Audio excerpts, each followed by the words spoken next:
Hello friends, welcome to my channel equity nirvana. तो आज हम स्टॉक ऑन डिमांड सीरीज में बहुत ही शानदार कंपनी को डिस्कस करने वाले हैं जो कि अपने सेक्टर की लीडर है। बहुत पुरानी कंपनी है, वेल स्टैब्लिश्ड कंपनी है। इस कंपनी की रिक्वेस्ट मिस्टर मुनीर ने की थी।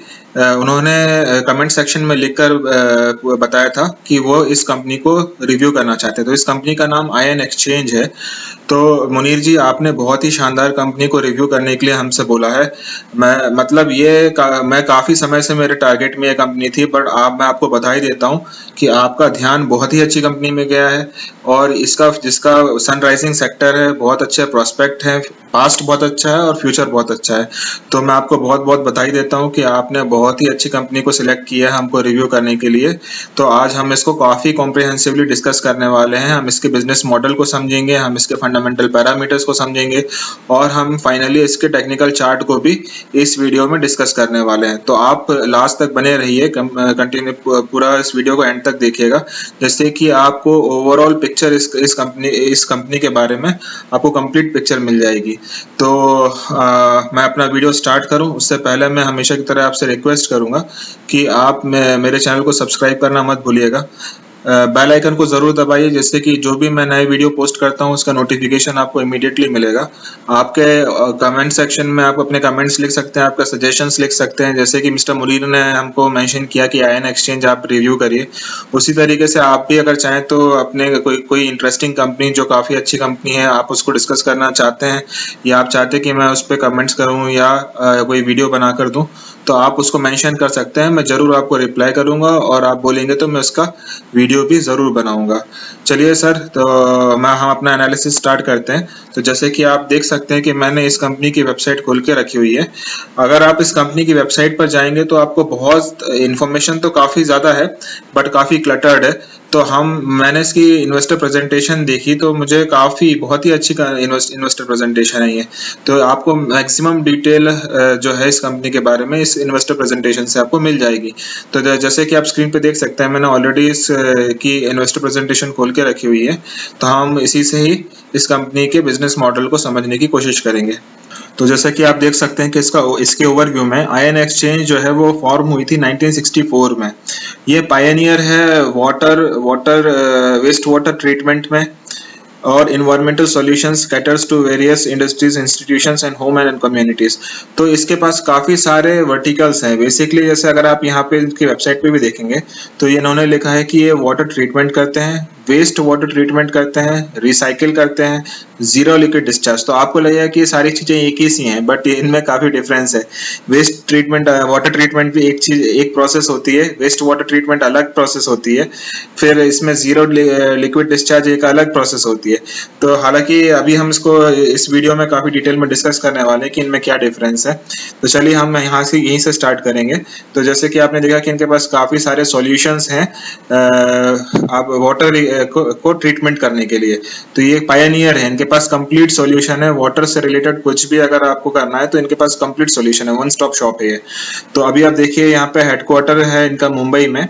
इनके ऑलमोस्ट 7 फैसिलिटीज है, मैन्युफैक्चरिंग फैसिलिटीज है इंडिया में, और एक फैसिलिटीज जो है वो बांग्लादेश में है, यूएई में है, बहरीन में है और इंडोनेशिया में है। तो ये सिर्फ इंडिया फोकस्ड कंपनी नहीं है, ये एक्सपोर्ट फोकस्ड भी कंपनी है। तो ये इनके जो ऑपरेशंस हैं या इनका जो फंक्शनिंग है वो सिर्फ इंडिया में नहीं होती है। आपको ये ध्यान देना चाहिए कि ये आपका जो नियर बाय जितने भी कंट्रीज हैं वहां पर भी ये एक्सपोर्ट करते हैं। तो इंस्टॉलेशन आप देखिए कि 100,000 मतलब 1 लाख करीब इंस्टॉलेशन ये कर चुके हैं ग्लोबली, और ऑलमोस्ट 1000 कोर सेक्टर्स में कर चुके हैं। तो बहुत ही अच्छी चीज़ है, काफ़ी इनका एक्सपीरियंस शो करता है ये। उसके बाद आप देखिए यहाँ पर इनके जो बिजनेस और रेवेन्यू मिक्स परसेंटेज क्या है। तो जो ये बेसिकली इन्होंने 3 कैटेगरी में डिवाइड किया है। एक इंजीनियरिंग को ये सप्लाई करते हैं, केमिकल्स को करते हैं और कंज्यूमर प्रोडक्ट्स को करते हैं। तो बेसिकली इंजीनियरिंग क्या है, तो इंजीनियरिंग से इनको 61% रेवेन्यू आता है। तो इंजीनियरिंग में क्या है कि ये सी वाटर डिसैलिनेशन यूनिट। तो जनरली क्या होता है कि जो कुछ इंडस्ट्रीज होती हैं, या आप कहना चाहिए कि जैसे गल्फ में अगर आप आएंगे जहाँ पे सी वाटर है, उसमें क्या है कि जो सॉल्ट कंटेंट होता है, सैलिनेशन बहुत ज्यादा होता है, तो उसको डिसैलिनेशन करना पड़ता है, क्योंकि सलाइन वाटर जो होता है उसमें सॉल्ट परसेंटेज बहुत होता है। तो अगर आप सी वाटर को अगर आप ड्रिंकिंग वाटर में कन्वर्ट करना चाहते हैं तो उसकी एक प्रोसेस होती है, उसको डिसैलिनेशन यूनिट बोलते हैं, सी वाटर डिसैलिनेशन यूनिट। तो ये इंजीनियरिंग के डिवीजन में ही ये आती है। फिर recycle and zero liquid discharge plant, तो एक्चुअली क्या, जीरो लिक्विड डिस्चार्ज प्लांट्स जो वो होते हैं जहां पर आप जितना भी जो कंपोनेंट्स होते हैं उसमें से कंप्लीटली लिक्विड को एब्जॉर्ब कर लिया जाता है, जिससे कि वाटर का जो है क्या चाहिए, रिटेंशन बढ़ जाए। तो आपका वेस्ट वाटर जो होता है वो काफी कम हो जाता है, और जो डिस्चार्ज होता है लिक्विड का वो ऑलमोस्ट जीरो लेवल पे पहुंचा दिया जाता है। तो आप जो सेम वाटर है उसको आप बार बार यूज कर पाते हो, रिसर्कुलेट कर पाते हो। तो ये इंजीनियरिंग डिवीजन में इन्होंने ये दोनों चीजें रखी हुई हैं। तो ये काफी अच्छे इनके काफी इसमें इन्होंने रिसर्च को भी खर्च किया होगा, और ये दोनों ही प्रोडक्ट प्रोफाइल काफी अच्छी है। वहीं पर आप केमिकल्स डिवीजन से इनकी 31% आता है जो रेवेन्यू शेयर है। इसमें ये काफी सारे provides a comprehensive range of resins, speciality chemicals and customised chemical treatment programme for water, non water and speciality applications. तो ये वाटर एंड नॉन वाटर के जो केमिकल ट्रीटमेंट के लिए जो प्रोसेसेस होती हैं वो भी ये सप्लाई करते हैं, वो केमिकल प्लांट्स को करते हैं। उसके बाद कंज्यूमर प्रोडक्ट्स जो है वो जनरली जो होता है आपका कि providing safe drinking water and a clean atmosphere environment. तो ये जनरली जो है ये क्लीन ड्रिंकिंग वाटर के लिए जो यूनिट्स बनाते हैं वो हॉस्पिटल्स में, रेलवेज में, लेबोरेटरीज में, तो अलग अलग जगह होटल्स में कहीं, ये तो आपने देखा ही होगा, वाइट यूज है आजकल हर घर में, कहीं ना कहीं हम आरओ एक छोटा सा यूनिट रखते ही हैं। तो अब हम इसके कंपनी ओवरव्यू पे जाते हैं। तो आयन एक्सचेंज जो बेसिकली है वो सब्सिडरी थी, जो उसकी स्टार्टिंग हुई थी, तो वो सब्सिडरी थी, वो परम्यूटेड यूके की एक कंपनी थी, उसकी सब्सिडरी थी 1964 में, इसकी स्टार्टिंग हुई थी। फिर ये होली ओन्ड सब्सिडरी इंडिया की कंपनी बन गई 1985 में, जब इन्होंने परम्यूटेड जो यूके की थी, उन्होंने ये इंडिया से निकल गए, उन्होंने अपना स्टेक बेच दिया। उसके बाद ये 1985 से होली ओन्ड मतलब कंप्लीटली इंडियन कंपनी बन गई है। फिर ये बता रहे हैं कि हमारे बहुत बड़े फुटप्रिंट्स हैं ग्लोबली, और बहुत सारे डिविजन्स को ये कैटर करते हैं।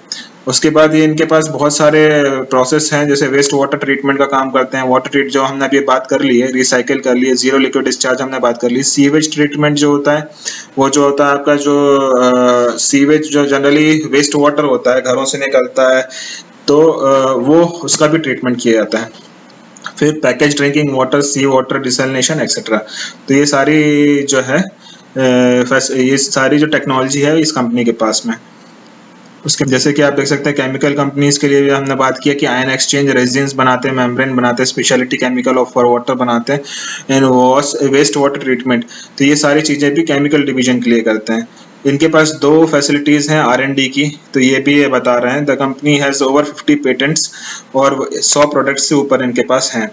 फिर कंपनी एक्सपोर्ट करती है Africa, Japan, middle east, Russia, south Asia. तो ये इनका देखिए, ये यूएसए, कनाडा, यूके, यूरोप, तो ये बहुत सारी नेबरिंग कंट्रीज को, और इनको काफी अच्छा एक्सपोर्ट से भी रेवेन्यू आता है। तो आप यहाँ पे भी देख सकते हैं कि जियोग्राफिकल ब्रेकअप इन्होंने दिया हुआ है, जो कि डोमेस्टिक से 62% और एक्सपोर्ट से 38%। तो मतलब 60-40 का रेशियो आप बता सकते हैं। तो 40% ऑलमोस्ट एक्सपोर्ट से आता है, 60% जो है वो ऑलमोस्ट डोमेस्टिक से आता है। उसमें भी जो इंजीनियरिंग डिवीजन है उससे 61% आता है, केमिकल से 31% आता है, जो कंज्यूमर्स हैं आप और हम जैसे, तो उनसे 8% आता है। तो बेसिकली ये बड़े बड़े प्रोजेक्ट्स करते हैं, उससे ही इनको मैक्सिमम इनकम आती है। चलिए इनका माइलस्टोन भी हम जल्दी से देख लेते हैं। तो ये जो है 60%, जैसे कि इन्होंने बताया कि 1964 में ये स्टार्ट हुए थे as a subsidiary of UK company which is permuted. तो उसके बाद फिर 1965 में ये रेजिन्स का प्रोडक्शन, जो कि केमिकल डिवीजन के अंदर आता है, उसका उन्होंने स्टार्ट किया था अंबरनाथ में। उसके बाद ये लिस्टेड हो गई थी 1977 में, first company to launch RO concept in India. तो देखिए आरओ कॉन्सेप्ट जो है अभी का नहीं है, वो 1978 से है। उसके बाद रेजिन्स मैन्युफैक्चरिंग प्लांट, इन्होंने एक और रेजिन्स जो केमिकल डिवीजन है इनका, वो 1979 पे लगाया।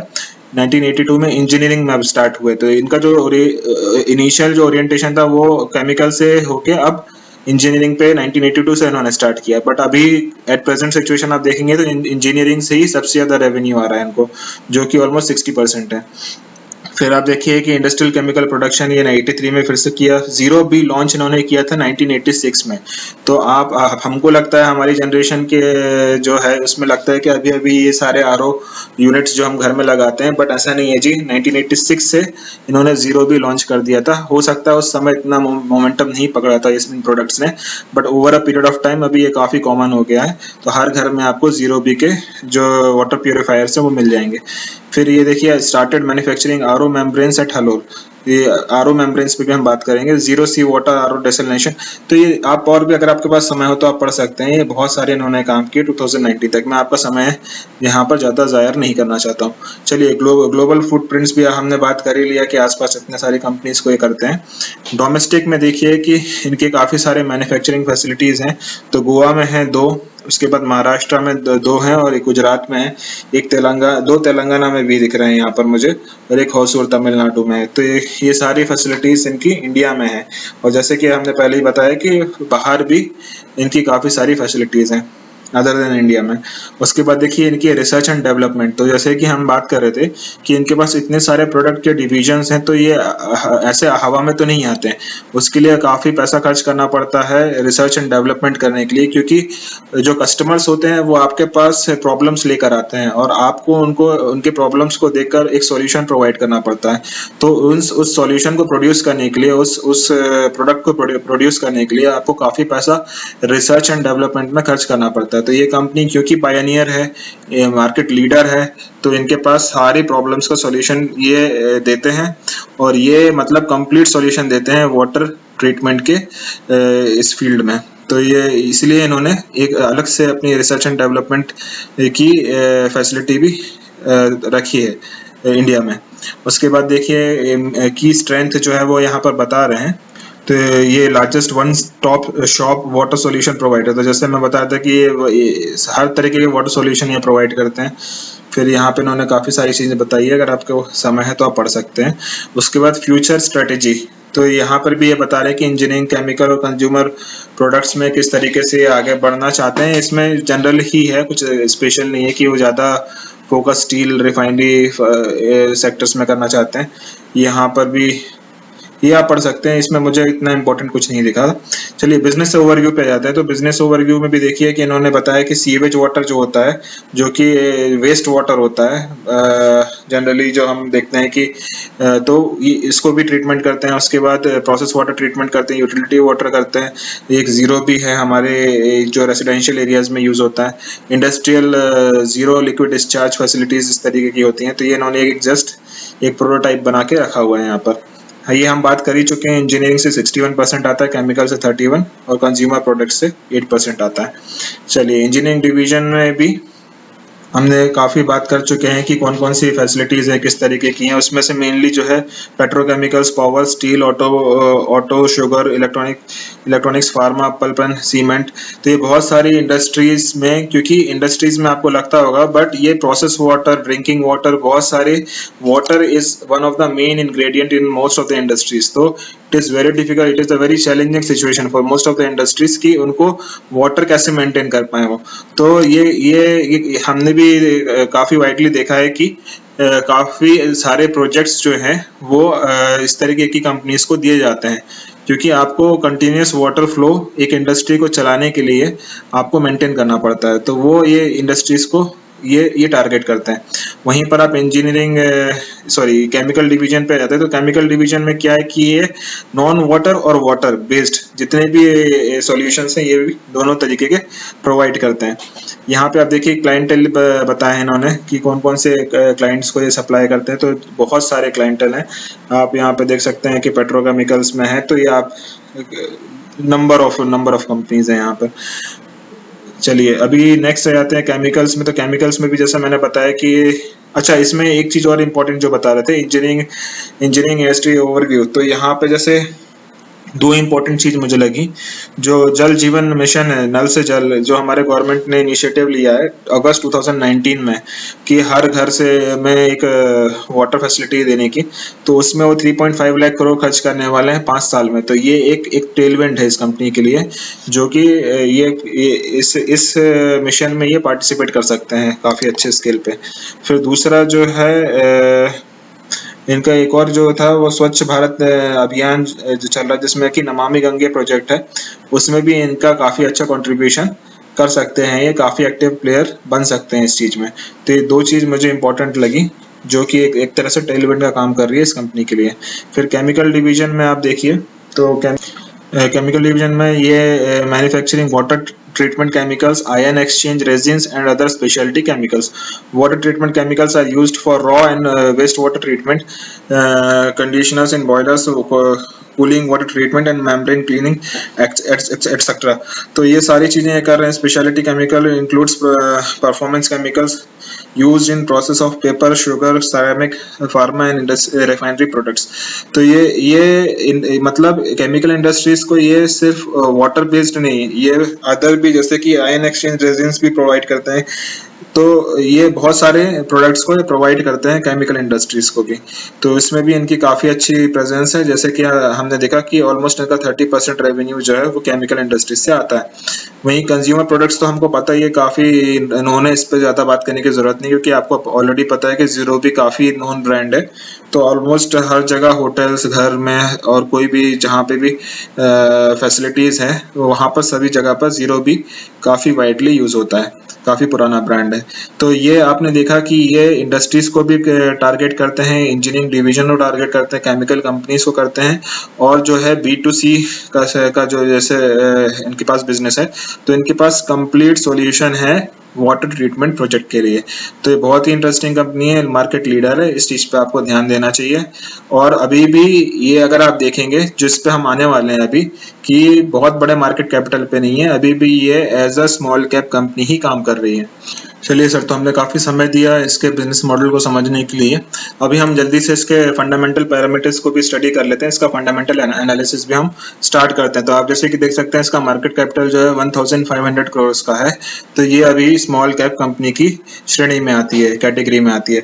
उसके बाद आप देख लीजिए यहाँ पर कि पीई जो है बहुत रीजनेबल है। अब आप देखिए कि जो एक डोमिनेंट इंडस्ट्री लीडर है, मार्केट लीडर है, उसका अगर आपको इस पी पे अगर कोई कंपनी मिल रही है मार्केट लीडर की, तो ये बहुत अट्रैक्टिव वैल्यूएशन है, बहुत अट्रैक्टिव वैल्यूएशन है, मैं आपको बोलूंगा। तो ये आपको ध्यान देना चाहिए इस चीज पे। उसके बाद आप डिविडेंड का देखिए तो 0.58% का डिविडेंड दे रहा है। मैंने इसकी डिविडेंड हिस्ट्री भी देखी, तो आप यहाँ पे क्लियरली देख सकते हैं कि ये कंटिन्यूसली पेइंग डिविडेंड कंपनी है। ये अपने शेयर होल्डर्स को कंटिन्यूसली डिविडेंड्स से रिवॉर्ड करती है। तो और ये डिविडेंड भी इंक्रीज होते हुए आपको दिख रहे हैं कंटिन्यूसली, तो ये बहुत अच्छी चीज है। उसके बाद हम आ जाते हैं इसके ROCs पे। बहुत बहुत शानदार ROCs देखिए आप, 27%, 32%। मतलब आप ये जो कहना चाहिए कि हार्ड कोर एसेट जो होती हैं उस पर काम कर रहे हैं। ये सॉफ्टवेयर कंपनी नहीं है, ये FMCG कंपनी नहीं है, बट फिर भी अपने ऑपरेशनल एफिशिएंसीज कितनी है इनकी, और अपने प्रोडक्ट्स को कितना अच्छे से कमांड कर पाते हैं मार्केट प्लेस में, कि इतने अच्छे ROCs ये मेंटेन कर पा रहे हैं। तो ये इस कंपनी की स्ट्रेंथ शो करता है। उसके बाद देखिए आप डेट टू इक्विटी देखिए, तो ये बहुत अभी तक ये डेट फ्री ऑलमोस्ट कंपनी है। 0.2 सिर्फ डेट टू इक्विटी रेशियो है इनका, तो जो कि बहुत रीजनेबल है, कोई इशू नहीं है। फिर यहाँ पे ऑपरेटिंग प्रॉफिट मार्जिन देखिए तो 10.7% है, जो कि रीजनेबली ओके है। फिर यहाँ पर आप फर्दर भी देख सकते हैं, मार्केट कैप टू सेल्स है तो ऑलमोस्ट 1% 1 है, वो ठीक है, रीजनेबल है। चलिए हम इसके क्वार्टरली रिजल्ट पर आ जाते हैं जल्दी से। तो आप यहाँ पे देख सकते हैं कि सितंबर क्वार्टर में 409 करोड़ के अगेंस्ट में 390 करोड़ की थी, जो कि नेट प्रॉफिट अगर ट्रांसलेट होता है तो 25 करोड़ से बढ़कर ये 27 करोड़ पे पहुंच गए थे। ये मार्जिन्स देखेंगे हम यहाँ पर, तो 8% मार्जिन से बढ़कर ये 11% मार्जिन पे पहुंचे। वहीं जून के क्वार्टर में देखिए, जब लॉकडाउन चल रहा था तो 321 करोड़ से घटकर 265 करोड़ की सेल हुई थी। वहीं अगर आप नेट प्रॉफिट देखेंगे तो 14 करोड़ से बढ़कर ये 18 करोड़ पहुंच गया। कैसे बढ़ गया? क्योंकि इनके मार्जिन बढ़े हैं, 8% से सीधे 12% पे, सिंगल से डबल डिजिट पे आपको जाते हुए दिख रहे हैं। तो ये एक इम्पोर्टेंट इनका एक फीचर हो गया है कि अब ये डबल डिजिट पे मार्जिन्स को थोड़ा सा इंप्रूव कर पाए हैं इतने लंबे समय से। आप अगर ईयरली यहाँ पर प्रॉफिट की ट्रेजेक्टरी देखेंगे तो मार्जिन्स इनके जो थे वो most of the time single digits पे थे, जो कि अब आपको रिसेंट ईयर में डबल डिजिट में शिफ्ट होते हुए दिख रहे हैं। तो ये एक सिग्निफिकेंट मतलब कहना चाहिए कि वैल्यू एडिशन हुआ है, या कहना चाहिए कि इम्पोर्टेंट पॉइंट है जिसको आपको ध्यान में रखना चाहिए। सेल्स देखिए आप, तो जो 500 करोड़ से बढ़कर आज 1000 करोड़ है। एक्चुअली अगर कहीं पे भी थोड़ा भी अंडर परफॉर्मेंस इस कंपनी में तो ये यहीं पर ही है। जितने एग्रेसिवली इनको 10 साल में ग्रो करना चाहिए था उतना एग्रेसिवली ये ग्रो नहीं कर पाए। जिस तरीके की इनकी ब्रांड पोजीशनिंग है और जितना रेपुटेशन है, तो काफी स्पीड से इनको ग्रो करना चाहिए था। तो ग्रोथ इज एन इश्यू जिसपे आपको ध्यान देना चाहिए आने वाले समय में। जिस तरीके की टेलविंड्स हैं, जिस तरीके के गवर्नमेंट के प्रोजेक्ट्स हैं, तो क्या ये अपने सेल्स को बढ़ा पा रहे हैं अच्छे पेस पे। तो आप अगर आप रिसेंटली देखेंगे 2-3 साल से, तो इन्होंने काफी अच्छे पेस पे बढ़ाना चालू कर दिया है। बट अगर आप 2009 से कंपेयर करेंगे तो ये बहुत कम है। तो ये सेल्स पे एक मेन आपका मतलब फोकस पॉइंट होना चाहिए कि ये कितने पेस पे ग्रो कर पा रहा है। तो ये इस पे आप ध्यान दीजिए।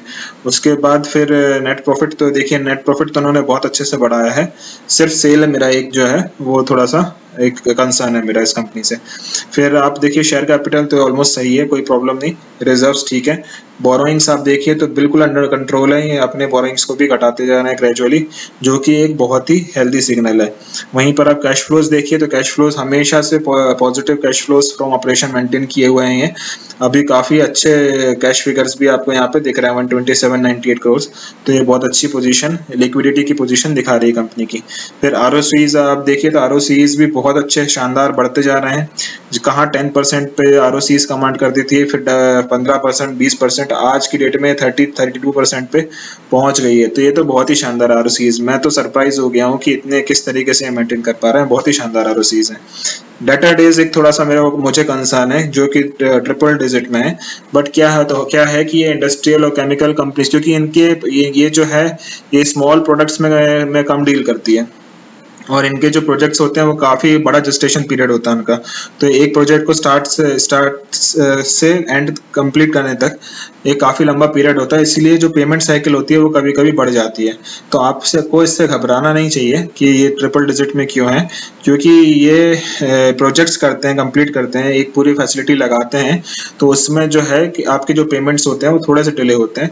फिर भी इन्होंने काफी कम करने की कोशिश किया है। जहाँ पे 165 डेज थे वहां से अब कम करते करते आज 124 डेज पे लेकर आ गए हैं, जो कि बहुत ही अच्छी चीज है। अगर ये डबल डिजिट में लेकर आएंगे तो और भी अच्छा होगा। चलिए आप शेयर होल्डिंग पैटर्न भी देख लेते हैं हम जल्दी से।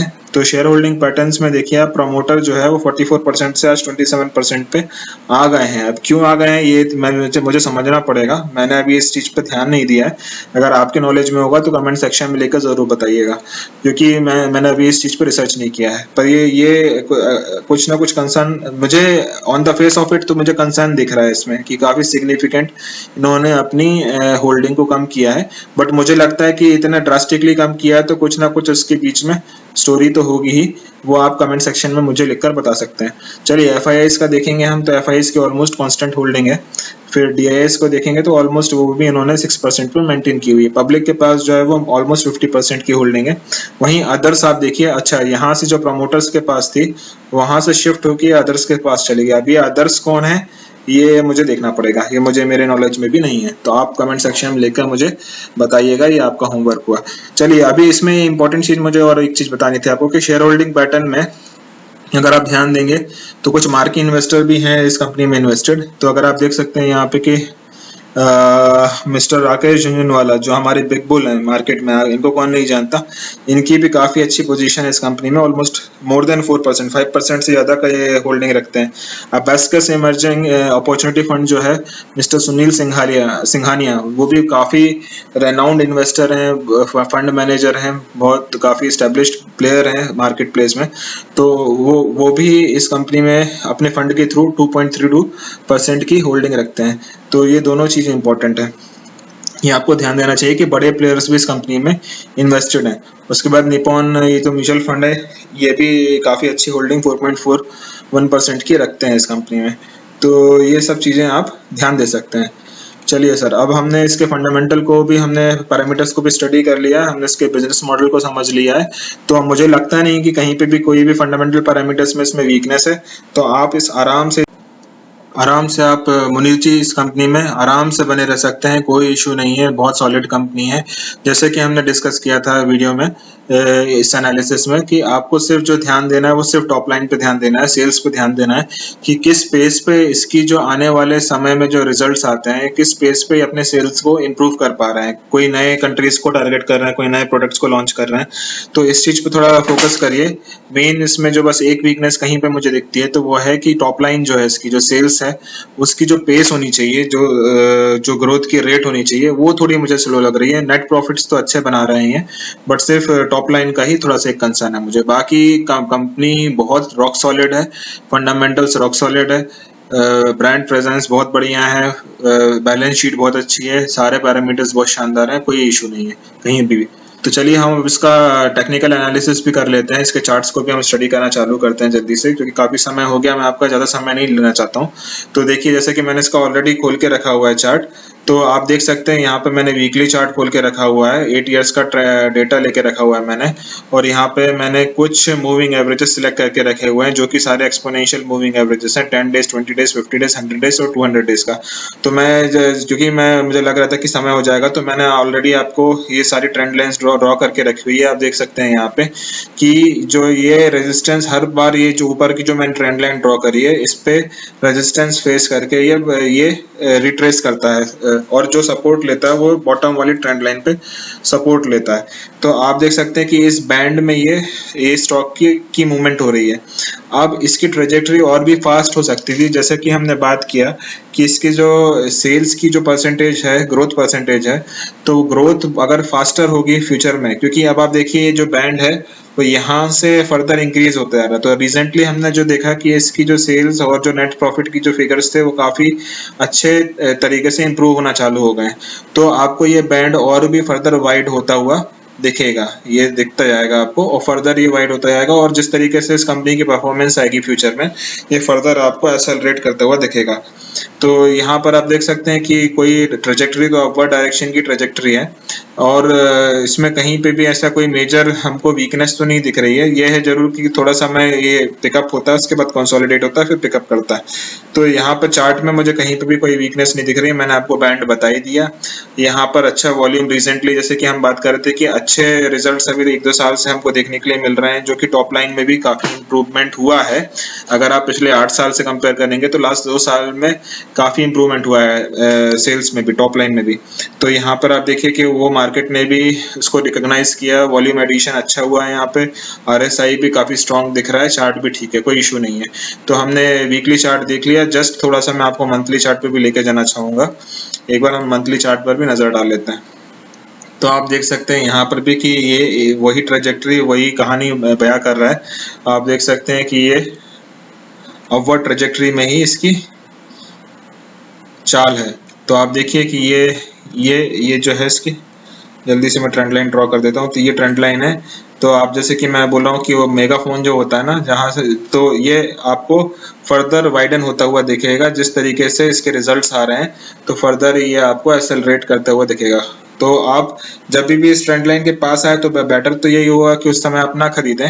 अगर ये बीच में 10 डेज की मूविंग एवरेज के पास कहीं मिलता है तो आप ज़्यादा अच्छा रहेगा कि उस समय आप खरीद लें और इसको लंबे समय तक लिए रखे रहें। बस मैंने जैसे आपको बताया कि सिर्फ आप सेल्स पे ध्यान रखिएगा, क्या फ्यूचर प्रोस्पेक्ट है, किस तरीके से नए प्रोजेक्ट्स मिल रहे हैं, कोई नई टेक्नोलॉजी, इस पर थोड़ा ध्यान दीजिए। बाकी कंपनी रॉक सॉलिड है, आप इसमें लंबे समय के लिए अच्छा इन्वेस्टमेंट कर सकते हैं। बड़े इन्वेस्टर्स भी इस कंपनी में हैं, तो आपको बिल्कुल भी परेशान होने की जरूरत नहीं है। मुनीर जी, आपने बहुत अच्छी कंपनी को हमको रिव्यू करने के लिए बोला है, मार्केट लीडर है, तो आप इसमें 100% इन्वेस्ट कर सकते हैं और इसमें लंबे समय तक के लिए बने भी रह सकते हैं। तो मुनीर जी, आपको कैसा लगा ये वीडियो, आप जरूर लिखकर बताइएगा। और भी मेरे दोस्तों, अगर आप लोगों का कोई सजेशन है तो आप कमेंट सेक्शन में लिखकर बताइए आपको कैसा लगा ये वीडियो। अगर आपको पसंद आता है तो बताइए, अगर कुछ नहीं पसंद आता वो भी आप बता सकते हैं, मैं जरूर उस पर इम्प्रूव करूंगा और उस पर काम करूंगा, आपको रिप्लाई भी करूंगा। और मेरे चैनल को सब्सक्राइब करना मत भूलिएगा, बेल आइकन को दबाना जरूर याद रखिए, जिससे कि जो भी नए वीडियो मैं पोस्ट करता हूं उसका नोटिफिकेशन आपको इमीडिएटली मिलेगा। चलिए सर, फिर नेक्स्ट वीडियो में मिलेंगे, तब तक के लिए बाय बाय।